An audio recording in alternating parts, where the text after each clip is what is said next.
Hello and welcome. It is Marie from mariehayden.com. Thank you so much for joining me on my journey to eliminate everything down to just one single protein. It has now been over 3 months and I'm happy to report I've had an amazing journey with so much N of 1 information to share with you.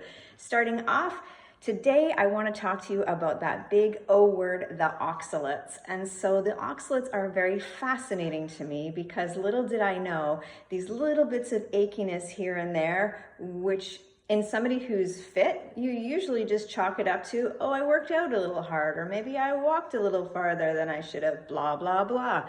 But no, it is something as simple as this O word called oxalates. And what oxalates do is they make these teeny tiny little crystals, and these crystals bury in your joints. So in my lumbar spine, I was getting all this achiness. I was seeing an osteopath on a regular basis, and I was just chronically having this ache and pain. And it's only come into play probably in my low back in the most intense form in the last few years. So I've gone through a major change. So I thought, chalk it up, different beds, different locations. I'm traveling a lot more than I ever have.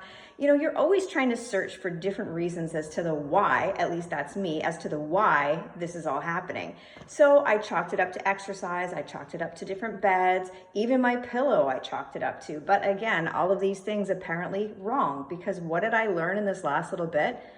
The sweet potatoes that I love, the chocolate I love, and the matcha that I love, and those lovely things, guess what?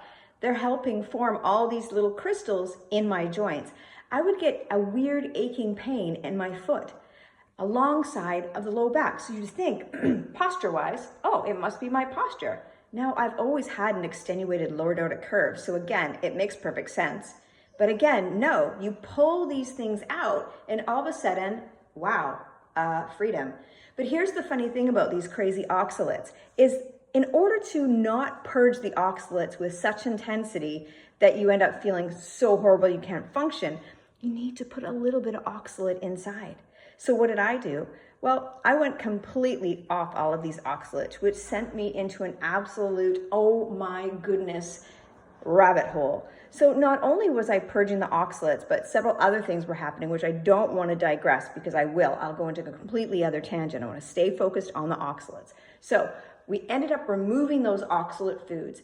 The intensity of my symptoms, not only did I have no pain whatsoever, I actually canceled seeing my osteopath. So I told her, you know what? I actually feel quite amazing. And we had been seeing each other like every 2 to 3 weeks for quite some time. And I finally just said, no, I actually feel really good. I'm don't need an adjustment. I'm just in awe of this being chalked up to food.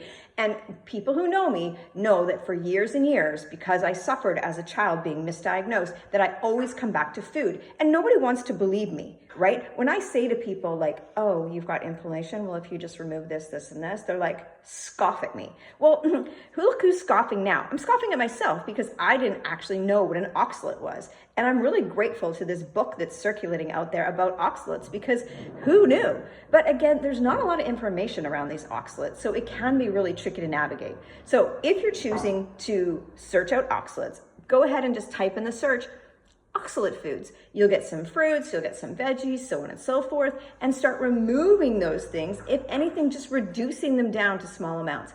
I've now figured out that if I want to make myself a matcha, I'll do it at home or I'll ask somebody that I know will make me something super weak because I can tolerate 1/8 of a teaspoon, and that's the maximum amount of oxalates that my body should be ingesting for the day.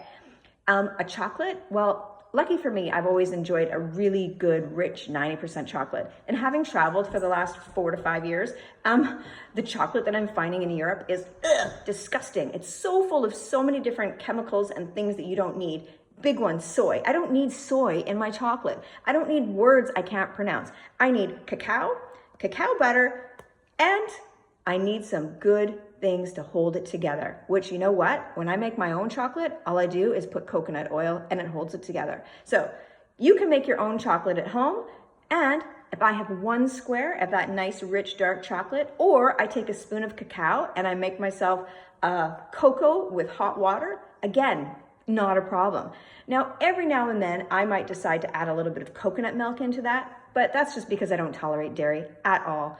And here's the thing, oxalates actually do well at being broken down by having some calcium. But again, I'm not going to get too much of that in supplementation because I choose not to have that because I don't like the effects of what it does for osteoporosis.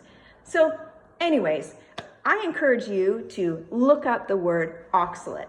Find out what that means for you and how you can kind of tame those things down. And if you've been having joint pain like me, then I want you to comment below and let me know what aches and pains you've been having and how long did it take to reverse? Because I'm telling you, 10 days in and my joint pain is gone. And I've been at this for 3 months now and I have no pain whatsoever except this one thing. And guess what that is? Well, I decided that it would be wise to maybe try some oxalates because everyone says if you're purging too hard or too fast, just have a little bit of oxalate. Well, bit of a slippery slope for me because I went out with some friends and I had a cacao. And I went out with some friends and I had a matcha. And then I decided at home, well, I'm doing so well, I should have one myself that I make. Well, that was three of those drinks in 1 week. The joint pain came back instantaneously. So for me, it's not going to be an easy road to just go ahead and pop these things back in. But maybe once in a while, like once a week, I could perhaps put in a hot cocoa or a matcha that I make myself so I know exactly how much to put in. Because like I said, 1/8 of a teaspoon of my organic matcha is all I can tolerate for my oxalate load. Anyways, I thank you so much for joining me. I really appreciate you guys interacting with me. So please comment below if you're finding this content interesting and my journey of dumping oxalates and all sorts of interesting things over the last few months. Again, you can find me at www.mariehayden.com. And thank you so much for joining in. And if you like my content and you want to learn more, please go ahead and join the conversation. Hit that subscribe button and like my videos. Thank you so much. Have a wonderfully blessed day. Mwah.